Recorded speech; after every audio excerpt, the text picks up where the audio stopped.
Well, thank you very much. It really is a great pleasure to be here, and it's actually kind of fun seeing people that you haven't seen for 40 years and trying to get caught up. It's amazing. And trying to figure out who you recognize and who you don't. When I was asked to come and give a talk, I wasn't really quite sure what to present. But one of the things that came about was that this is an event that's put together by students, which I think is really admirable. And they were also interested, not necessarily in the specifics of what we did, but just like what it was like to be a graduate student here, and like how life progresses, right? What's it like being a graduate student, and what happens afterwards? And there's a few things this morning that kind of came up in that trajectory, and that's going to be a little bit of my talk here. So maybe this starts out.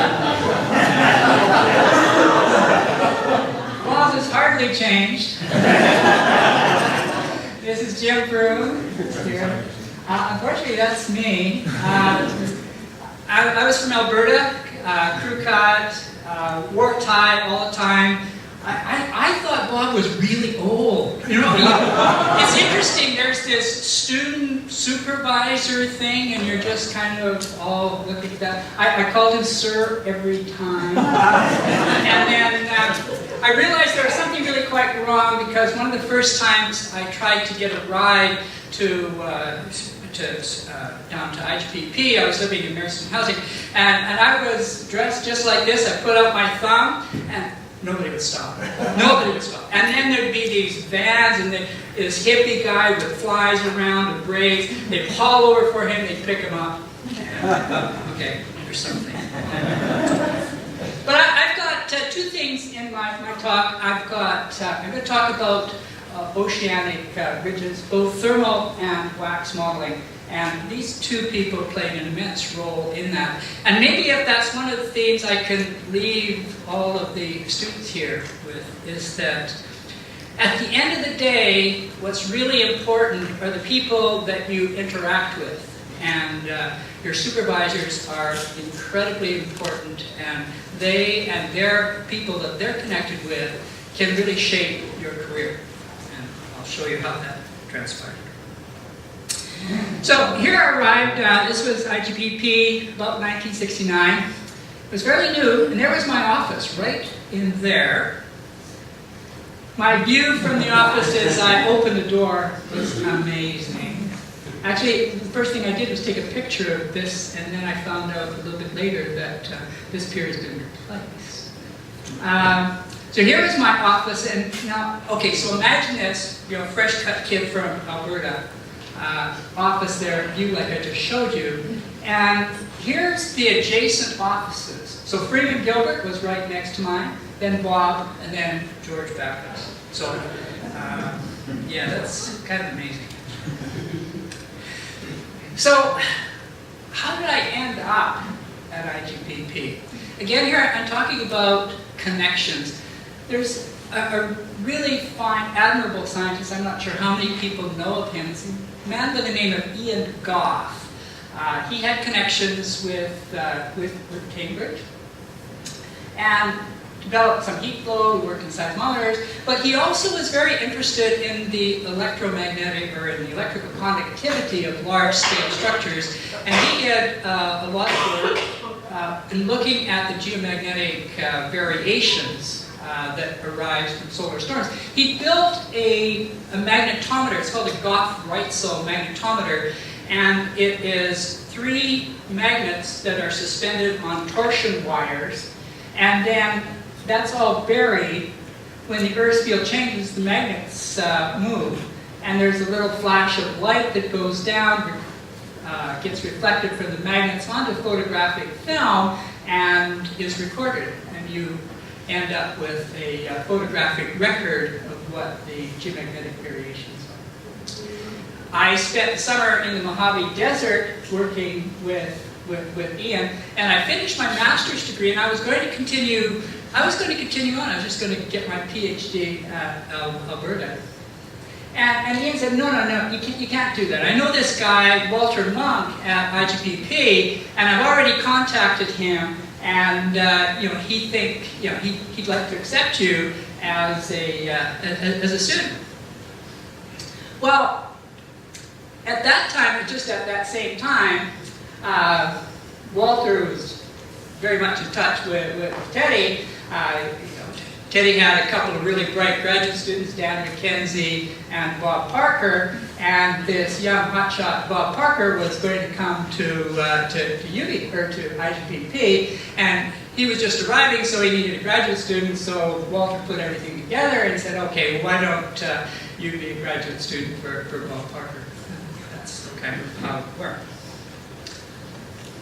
So what was the geophysical environment in 1969? By that time, as we've heard this morning, plate tectonics was pretty much accepted, and the observations were all of the things that really put that whole plate tectonics framework on board.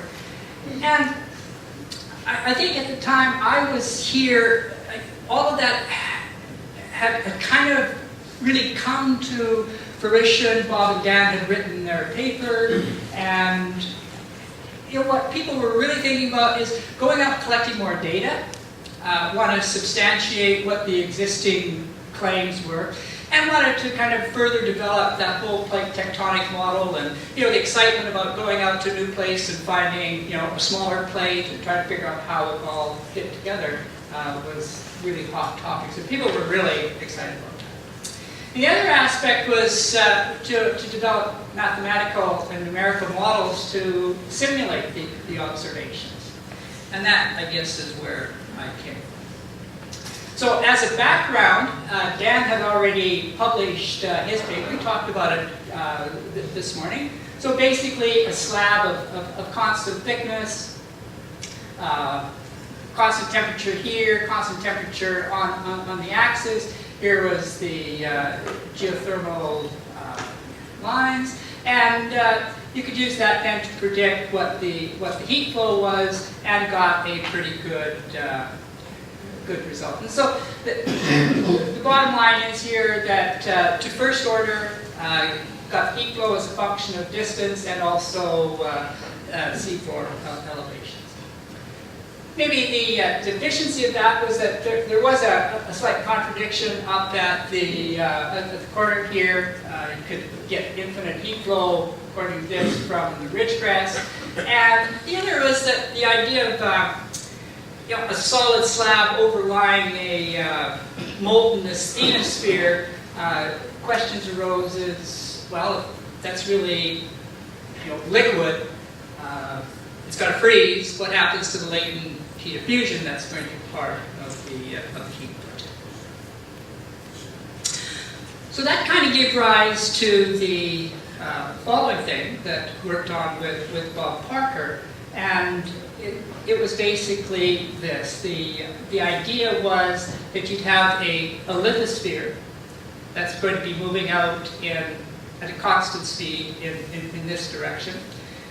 You've got a boundary condition, bottom of the ocean, basically T is equal to 0. And then you've got an asthenosphere and a lithosphere, a boundary here.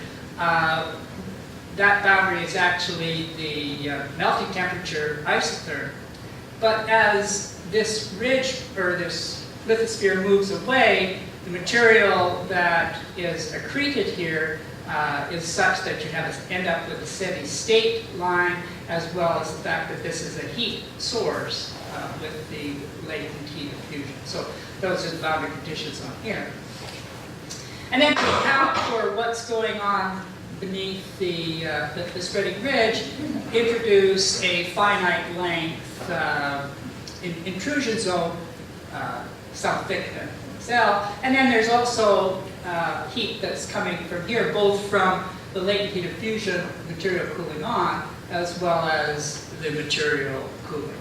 So the bottom line is if you specify all the things like density, latent heat capacity, you could compute a steady state solution here and find out what that location was. Things that you need to find was the thickness of this guy as well as where that boundary was. So that was basically the problem, and you could set it up and you could solve it in with dimensionless parameters, and then using typical values for the physical properties, you could solve that. And then one of the solutions was that it's really the product of the velocity and the length that comes out of the solution. And in this case, the parameters put in, it was like 32 meters squared per year. So if the ridge happened to be spreading at 1 centimeter per year, that'd be an intrusion zone of about 3 kilometers. So that's kind of interesting. And then the question is, well, what does it tell you? The first thing was that it provided a thickness for that lithosphere that is given by this formula, so square root t. So that something about 100 million years old has got about 100 kilometer thickness to it. So kind of interesting equation. Using the principle of isostasy, then you could also calculate the elevation of the ridge that was given by that. There is a free parameter that you have to estimate, basically, the difference between the average lithospheric density and the asthenosphere, but that could be adjusted to fit one set of observations. And when you do that, you got a very good fit to the elevations. And a density difference of that given by this one. The thing with knowing the temperatures is how you can compute the heat flow. So we know the temperature everywhere, so we can calculate the vertical gradient. And again, putting that in and looking at it with respect to the seafloor measurements from Slater and Projecto, actually got a pretty good match. So these lines here, the solid line was the Parker Oldenburg model, and then also Dan McKenzie's prediction was here. So that the two things actually gave pretty much the same heat flow.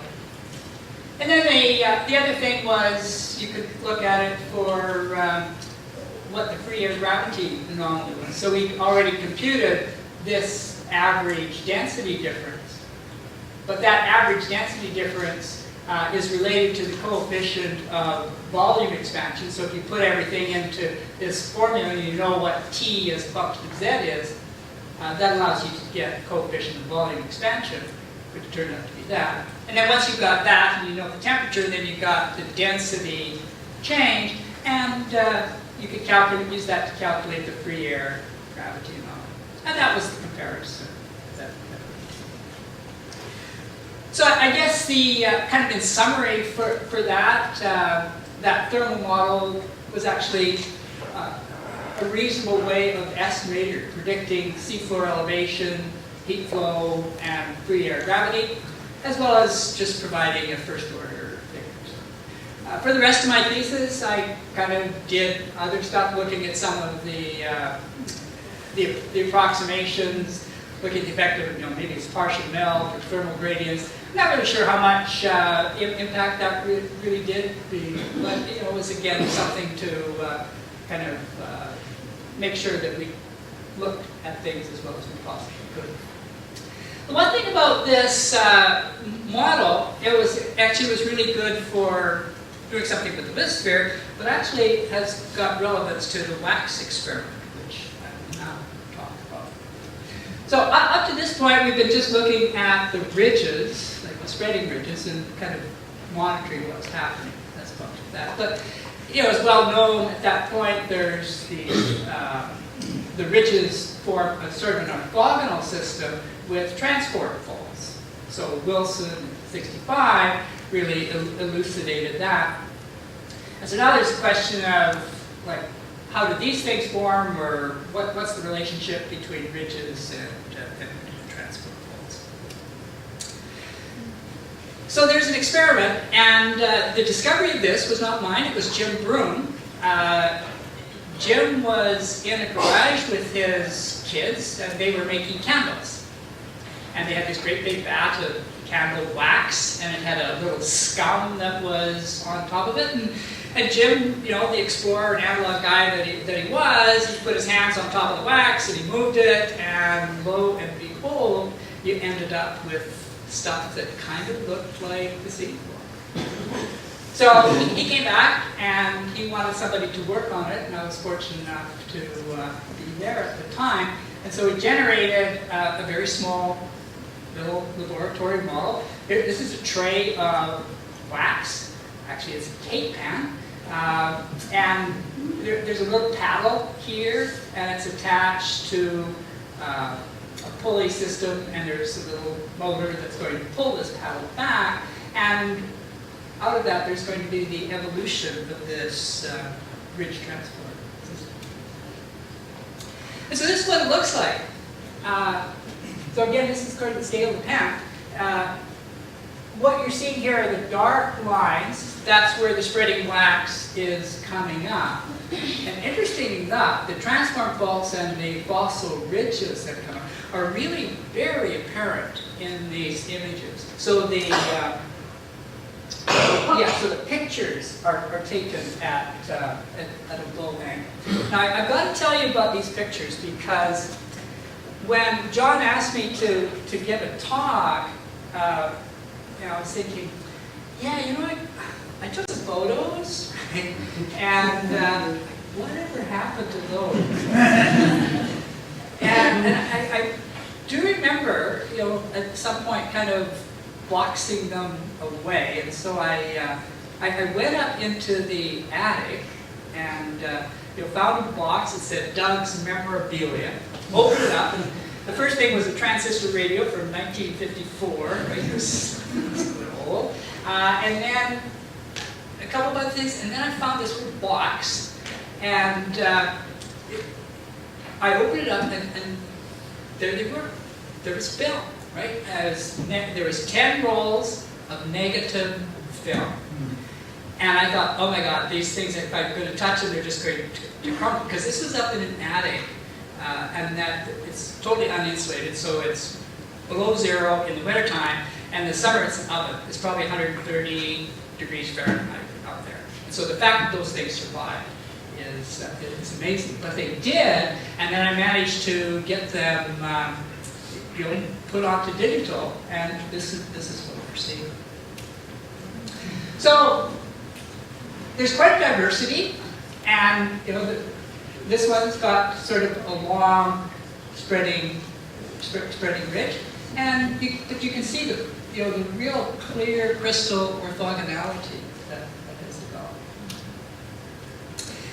The even better thing about that box that I found, and I had totally forgot that, is I found some movies.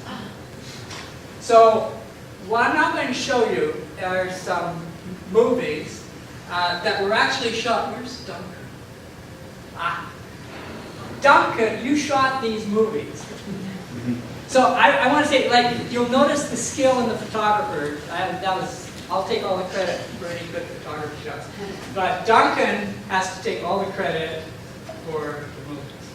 And so what you're going to see now, it's a slightly different container, but it's actually the dynamics of spreading ridges.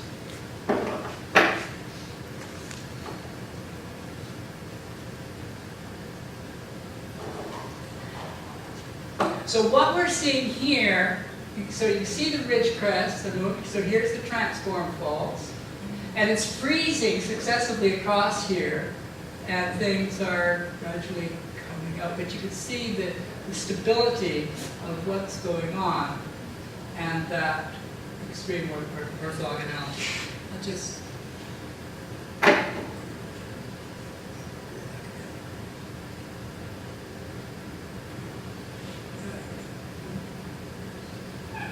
but there's just simply no question about what those ridge crests are.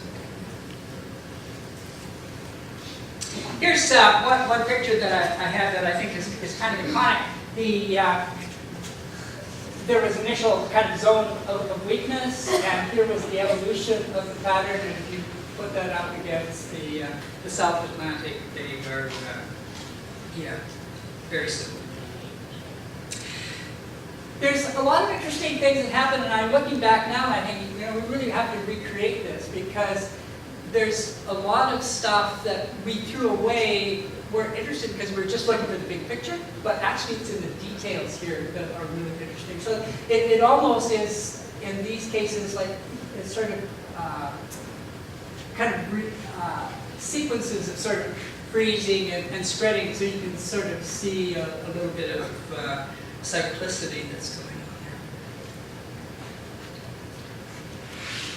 And that's shown in this one. So now, as it's evolving, you can see how it's sort of, it kind of freezes and then fractures, freezes, and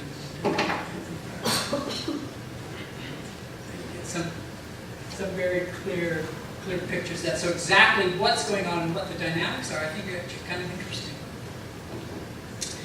We can have oblique spreading. So these are sort of at angles. And we can have places where the ridge crest has jumped. So initially it was spreading here, and then it's jumped. It's going over here. And then we also have just the complications of how things are when they're breaking up. So here's a picture of like just sort of a mishmash, and then gradually things come up, they freeze over. But every time that happens, you get another set of kind of this orthogonality of ridges and faults. In other words, it's just the natural, most common configuration in which things like to move. There's a good place to stop.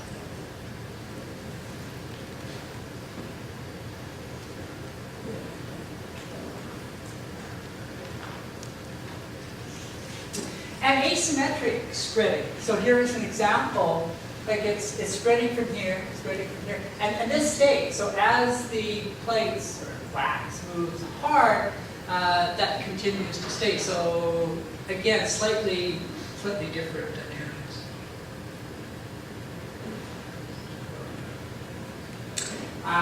If you just turn this is at an initial breakup, but again, you can see that even though things are just chaotic, there's these patterns of ridges that crop up.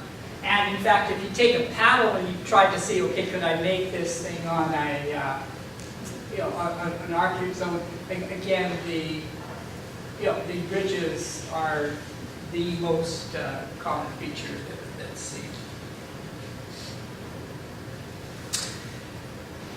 And then here's one. You can tell Duncan's steady hand on this guy.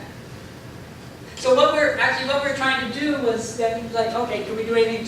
Let's just look at the tensile strength of this. So what I'm going to do is just take the wax. So it's just a film, right? And just pull it apart and just sort of see what happens. Probably not going to be surprised at the outcome, but so as I'm pulling it apart, you can see these are just like little sutures. There is just no strength across those whatsoever. Just pull one apart.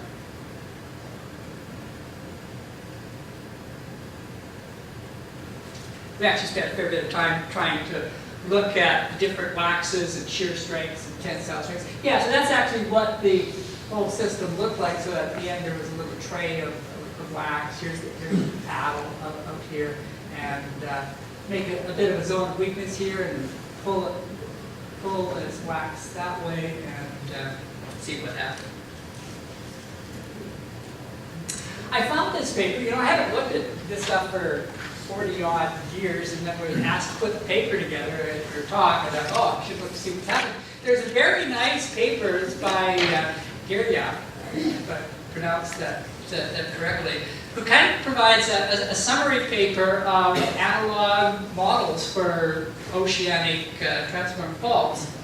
And He does a summary of the wax project, so not only us, but a number of people have tried to reproduce that, sometimes successfully and sometimes not. People have even tried to use the same wax that we did, and again, mixed results. So it might have something to do with the microfabric of the wax as it's going, but different waxes certainly give different results. So again, further investigation of that might be of interest.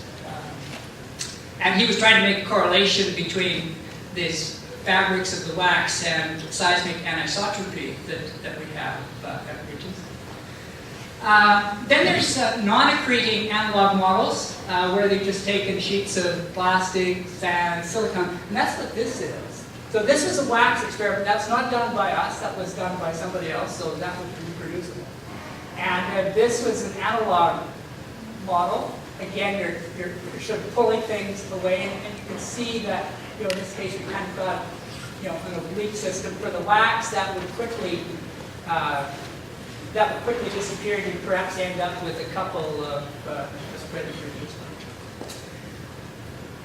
This example, I was really impressed with. This is now a numerical example where they've done a sort of a 3D finite volume type of solution. And what you're looking at here is essentially a numerical model after having put in some mathematical relationship for the rheology, pull this thing apart, and this is bathymetry. So blue is deep and red is high. And so as you starting off with something like this, and gradually, as a function of time, you develop into this. So it's like this had a predefined sort of weakness, and it gradually developed into something. So just to kind of go full circle, and we had this thermal model, and perhaps the more ideal case is in fact the wax experiment, because we have liquid wax right there. So the edge of the boundary here for the solid actually does go right to the surface. Boundary conditions wouldn't be exactly T is equal to 0. They'll trade off, but you're pretty close to that. So what we did was do the experiment, take the wax off, let it cool, slice it, look at thickness under the microscope, and you got a square root x or square root t representation. So that was just kind of nice to sort of close the loop on the So what happened after IGPP? Well, I ended up going back to Alberta with the INVA. But interestingly enough, my whole career changed after that, primarily because of Bob. He taught me about inverse theory, and one thing I did when I went back to Alberta is I looked every place I could find for a Fredholm equation the first time, because I think, okay, we can make that into an inverse problem, and that was really my conduit. So I became a faculty member at UBC in '77, established the geophysical inversion facility. I've had a ton of really brilliant graduate students. I've been very blessed. And I think overall, what's our goal? Just kind of increase the use and the usefulness of geophysics to solve real-world problems. So with that, I'd just like to say thanks to the students here. I really appreciate that opportunity being asked to and come here. I'd like to also thank two people who work with me, Lindsay Hagee and Sagi Kang, who have helped put this presentation together. And they also accompanied me last year on a worldwide disc tour for electromagnetics. But really, again, we come back to what's going on, and it's the people that you meet, your supervisors and their connection, that really can shape your careers. Ian Goff, Bob, Jim, and although I didn't work directly with George and Freeman, they were there and they formed a real foundation. So, thank you.